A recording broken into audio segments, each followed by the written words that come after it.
After an hour, the van came to an abrupt stop, and the back doors were yanked open.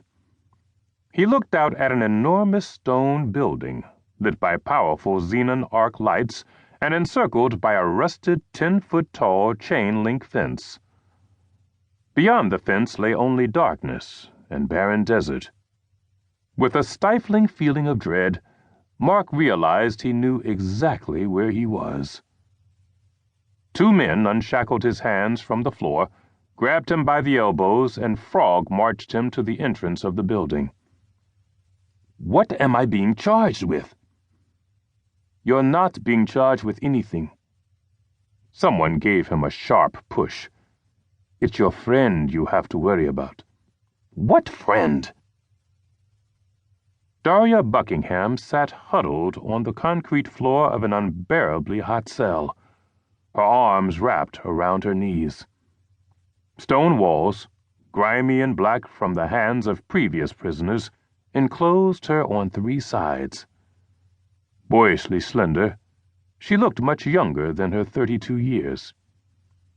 Mark approached to within a few inches of the metal bars that formed the 4th side of the cell.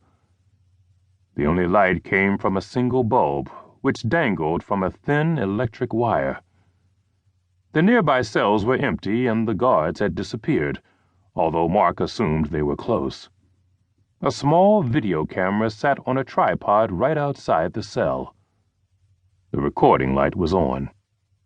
Daria stood up, wobbling a bit because the heel from one of her black leather pumps had broken off. She wore a pleated black skirt and a frilly, short-sleeved silk blouse.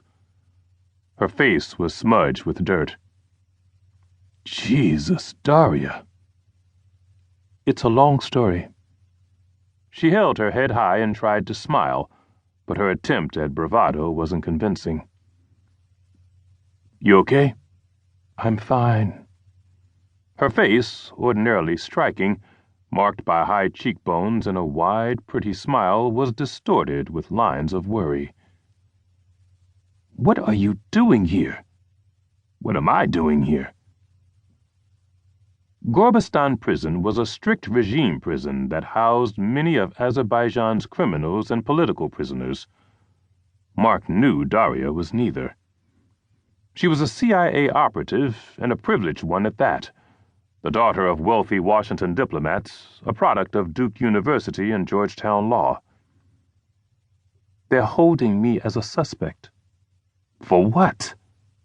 Mark took a step closer to her and lightly gripped the metal bars of the cell. "You didn't hear?"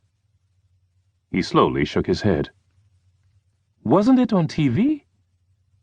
"I got rid of my TV." She approached the bars of the cell and placed her hands over his own. "Jack Campbell was assassinated," she whispered urgently. Mark remembered a competent, uncontroversial Deputy Secretary of Defense who had served for 2 years and retired over a decade ago. "Where?" "Here, in Baku at the oil convention. Shot in the head." In years past, Mark had always attended the big annual International Oil and Gas Convention in downtown Baku.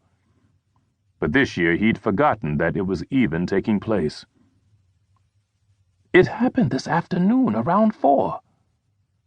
At 4, Mark had still been at the beach with Nika and her 9-year-old son, helping to build an enormous sandcastle. When they'd finally left, Nika's son had asked to listen to a Russian pop music station on the car radio. After knocking back 4 beers on the beach, Mark had been game for anything. No one had bothered with the news. "He was here for the convention. Somebody killed him a couple of minutes before he was supposed to give his speech." Daria paused. "I was alone with him when he was shot, Mark. Standing right next to him, in one of the back rooms off the stage. It was awful." Mark stared at her for a moment. "Why were you alone with him?" "I was assigned to be his translator." She relayed the details of the shooting.